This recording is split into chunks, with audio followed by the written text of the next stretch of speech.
The umpire contact that's been spoken about during the week, did you modify your game style at all? Because it did look like at centre bounce you were still lining up reasonably close to the umpire, and you did have a couple of close calls. Yeah, no, I haven't changed anything. We don't want to have the conversation about the very best players being a possibility of missing a game. Does he need to change the way he positions himself then? I'm not sure he can he? He's got to try and get the ball. That's what we pay him big dollars for. If it leads us to suspension, look out. Gold Coast are on a crash course with the AFL over this, but there were so many close shaves. He's not going to change anything. The AFL wants the players to change their behaviour. I think that if there is contact to be made in the next few weeks, that he will get a suspension because they've warned and they've ignored. Welcome back. Plenty to look forward to tonight. Amongst it will be Matthew Rowell and where he actually starts at centre bounce. John Ralph joins us. Ralphie, welcome. Hello.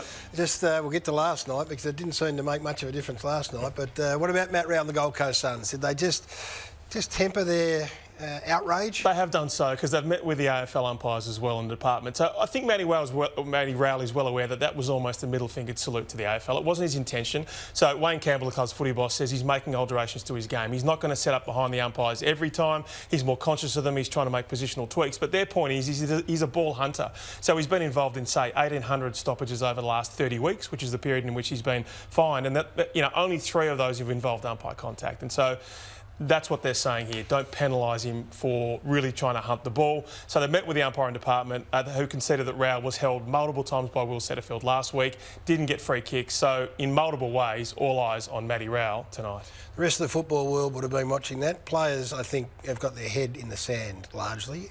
So last night we go and watch Adam Cerra find himself in a similar situation. Yep, and as a result, for a 4th umpire contact incident in the last year and a half, he's straight to the tribunal.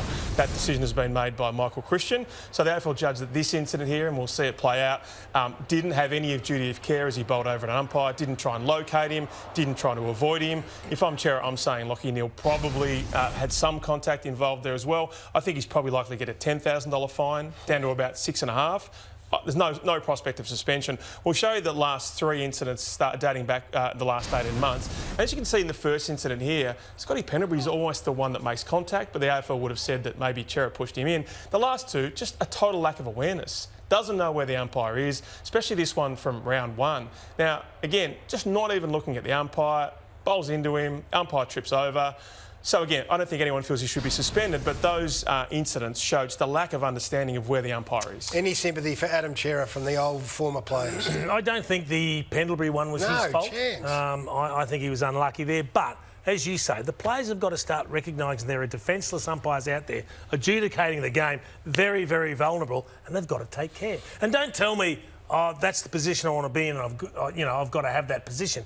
You can get there after the umpire's gone. If you're on the move, you can still be there at the same time. Well, to be fair, you or I never were in. No, you, but we would have been very good had we been in there. Good point, Chief. No, I've got no sympathy here. He might get a week for stupidity where he was standing up. Even back to everything. Even the one for last night, you've got to have much better awareness there. I don't think it's an excuse for players to position themselves there at the moment, and it might come down to there might be a spot where the umpire backs out that players are not allowed to enter if this keeps happening. But there's so many other areas of a stoppage you can set up as a midfielder to avoid that contact. Right.